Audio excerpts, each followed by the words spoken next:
And we welcome you to our preview of the DP World Spain Sail Grand Prix Andalusia Cádiz. This is part of the Rolex SailGP Championships as we get you set with three big questions. Alongside the Olympian Stevie Morrison and former Emirates GBR athlete Hannah Diamond, I am Todd Harris. All right, Hannah, let's jump right into it. Out of the top four teams, who do you think is best set up to secure a spot in the grand final? Like lock it in this weekend.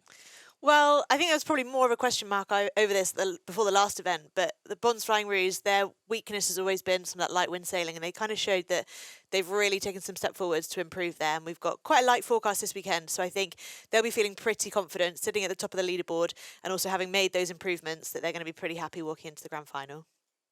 I agree. I think Australia at the moment look like the team to beat. I think a lot of the data shows that they're pretty fast around the course. Tom Slingsby kind of kept that a bit under wraps last time out and was trying to underplay it, but I think they've looked pretty quick. Big event for the Spanish. I think this event's going to be a real flight controllers event, potentially a bit of sea stay. I think we should be on the big foils, but foiling. I'm pretty optimistic we'll get a reasonably good sea breeze come in, but around the sort of 10 knots, 17 kilometers an hour kind of range. So I think they should be foiling, but it'll be that kind of wind where a little bit of an error could be really costly. So I think there's an awful lot of pressure on those top four all the flight controllers. Right. But of course, I think we're really down to four teams in this race to Abu Dhabi now. And again, as we said before, they've not used these big foils a lot, not foiling. We only had one day where we were really foiling. And so there's a lot to learn, but just a huge amount of pressure. Really, a lot of pressure on the Spanish and the Kiwis, I'd have said. 7 different winners in 10 events so far here in Season 5 of SailGP, as this is Spain's home regatta, Hannah. The home water advantage has not played out. No one has won their home event. So how does Spain put aside the distractions, people needing tickets, requests, media, a lot of stuff, and focus on their home event and get the win? Because they need this win bad. Yeah, they do, and it's always really exciting being at your home event. You've got friends and family coming to watch. The teams will be used to that kind of big event environment, so I don't think that's too much of an issue. But there's definitely kind of a bigger pull from media and other potential distractions, sponsors, things like that. But I think this is an event where you don't really want to have that extra pressure because it's quite a tricky venue. So, like Stevie was saying, with the flight control being such a key part of this, with the new foils, with quite a light wind forecast, if you're the Spanish, you're just going to have to really pare everything back, really understand what got them to the 2 event wins that they've had this season so far, and they're going to have to put their best foot forwards because ultimately they're the team at the moment who is not quite making the cut.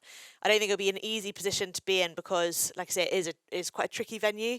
We could have a bit of sea stay, and that kind of marginal foiling is really hard to sail the boat in. So not going to be an easy weekend, but I do think that being your home event, if you can just kind of sit back, enjoy the moment, appreciate being in your home venue, hopefully that helps. But like you say, no team has won their home event this season. Stevie, to Hannah's point, they are 3 points out of a top 3 position right now. So the same question, how does Spain handle the distractions, focus on getting, I don't know if they have to necessarily get a win, but they've got to be in an event final. Yeah, I mean, they seem to tend to like a slightly longer course. And Cádiz, obviously, there's the potential for that. There's a few sort of tricky little rocky outcrops that limit where we can put the course to keep it right in next to the fans there.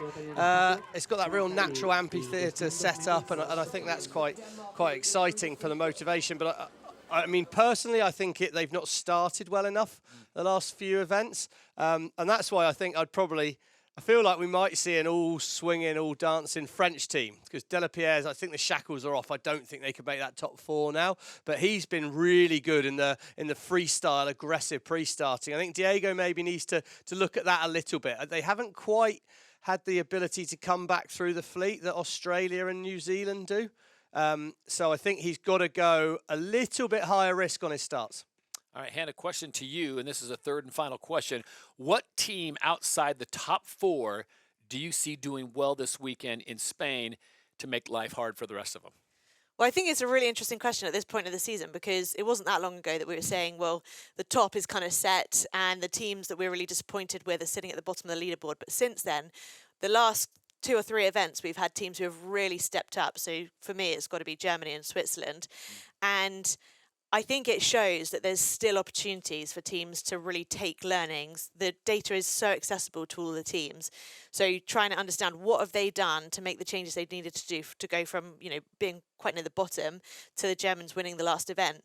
So there are those opportunities there. And I think, if you are the Germans or the Swiss, for example, you're just looking to come and finish the season on a high and really consolidate some of those learnings just more to get a bit of a kind of slingshot into next year. Who do you like, Stevie, on the outside?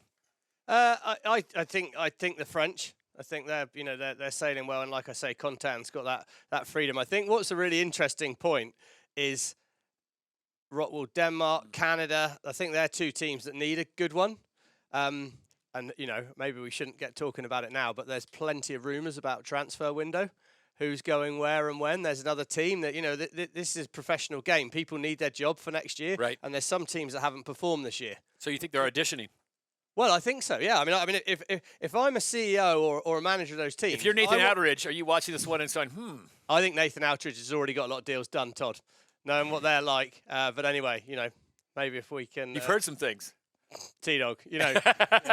But yes, I have heard some things. I mean, there's plenty of rumours and the opportunity to go and see Ian Percy. Yeah. Driver Nathan Outridge. I mean, that's an exciting. You got to remember at this event, the winner of this event, the team gets $400,000 for this 2 days racing, Not split bad chunk between of change. them. So if you know that you can go to a team that can bring you those wins, well, that's a lot of money. Yeah.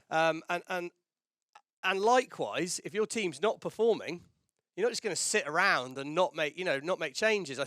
This right now, there'll be the CEOs, the gossip columns in Cádiz is going to be right up there. Yeah. Who's going to go here? How much can I pay for them? What opportunities am I going to give you? Why do I think you're not performing well enough?